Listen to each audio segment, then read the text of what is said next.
এই blended model আমার একদমই পছন্দ না। ফার্স্ট অফ অল আমার অফার যদি অ্যাকসেপ্টের আগের আমার মেন শর্ত হচ্ছে ব্লেন্ডেড মডিউল আমি ইনভেস্ট করব না। If I invest you have to delete. আমি ফিক্সড অ্যাসেট পলিসিতে যাব না। এটাতে আপনারা এগ্রি আছেন কি না? থাকলে আই হ্যাভ এ অফার।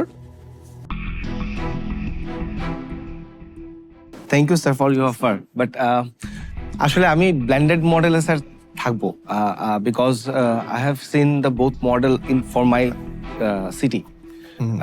যেটা হয় স্যার, আমি লাইট অ্যাসেটে চলে আসতে পারবো sir, but at that time I have to burn. Sir আমার অ্যাকাউন্টে যদি স্যার টাকা 5 কোটি ফালানো থাকে, তখন স্যার আমার বার্ন করতে ইজি হবে।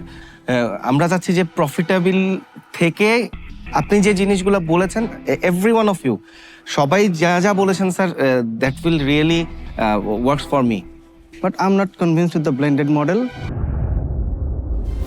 রবির সৌজন্যে শার্ক ট্যাঙ্ক বাংলাদেশ দেখুন বঙ্গতে, পাওয়ার্ড বাই স্টার্টআপ বাংলাদেশ।